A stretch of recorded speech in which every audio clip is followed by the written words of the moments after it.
From the CISO series, it's Cybersecurity Headlines. These are the cybersecurity headlines for Tuesday, May 26th, 2026. I'm Sarah Lane. Megalodon infects GitHub repositories. Researchers at SafeDep say a supply chain attack dubbed Megalodon infected more than 5,500 GitHub repositories after attackers pushed 5,718 malicious automated commits in a 6-hour window on May 18th.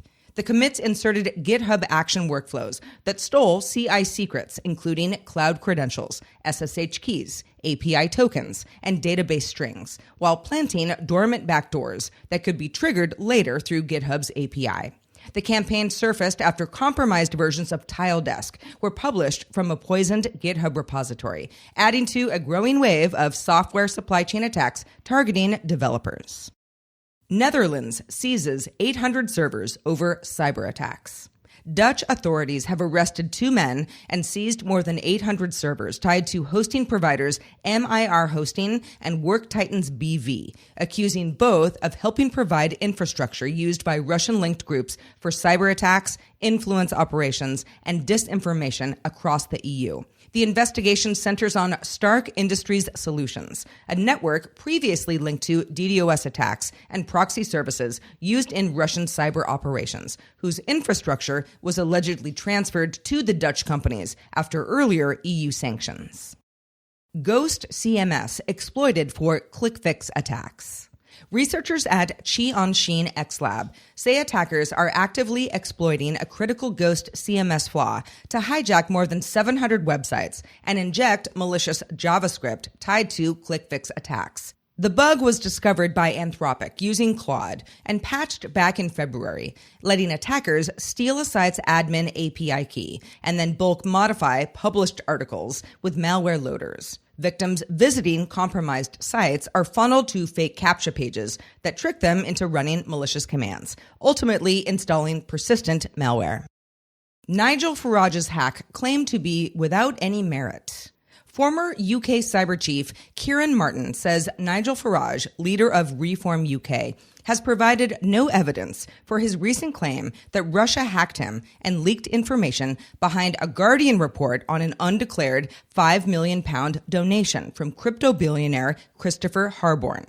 Martin called the allegation a serious national security claim without any merit, unless backed by technical proof, and said Farage should report any evidence to the UK's National Cybersecurity Centre immediately.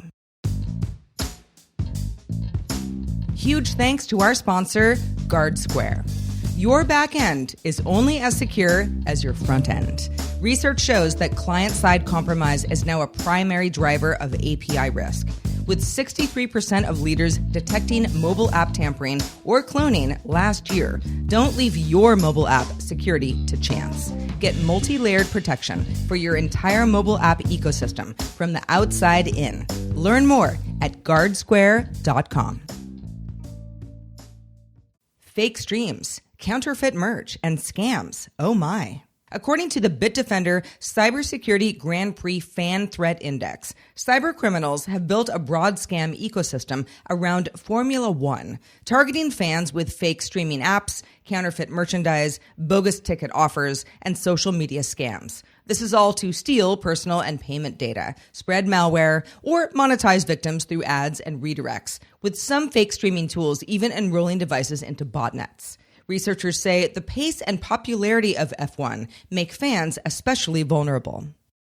Mythos-class models headed to the public. Anthropic says it plans to eventually release public versions of its Mythos bug-finding models once it can build stronger safeguards against misuse. For now, access remains limited under Project Glasswing, though it is expanding to governments and some other partners. Anthropic says Mythos has scanned more than 1,000 open-source projects and found more than 6,200 high or critical severity vulnerabilities, including a major flaw in Wolf SSL. But the volume of AI-generated findings is also adding strain to security teams.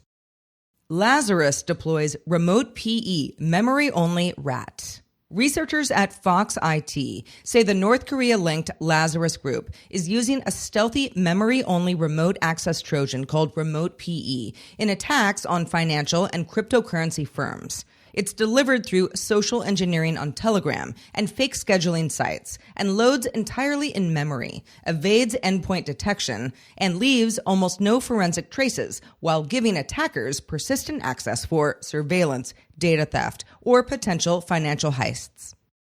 Oncology Institute discloses breach. The Oncology Institute, or TOI, which delivers specialized cancer care through a network of clinics across 5 U.S. states, says a previously disclosed cybersecurity incident at a third-party software vendor exposed patient data across its systems. While the vendor was not named, the timeline points to TriZetto Provider Solutions, which earlier reported a breach affecting multiple healthcare customers and about 3.4 million people. The full scope of the impact and who was behind the attack still unclear. Cloud misconfigurations aren't a technical problem. They just show what your organization really cares about. CISOs are always told that time to value is paramount. But why does the business forget that when there's a security incident? That's what we'll be discussing on this week's CISO Series podcast. Look for the episode, If You Like Cloud Misconfigurations So Much, Why Don't You Marry Them? Wherever you get your podcasts. If you have some thoughts on the news from today or about our show in general, be sure to reach out to us, feedback@cisoseries.com. We would love to hear from you. I am Sarah Lane reporting for the CISO Series. You stay safe out there, everyone. Cybersecurity headlines are available every weekday. Head to CISOseries.com for the full stories behind the headlines.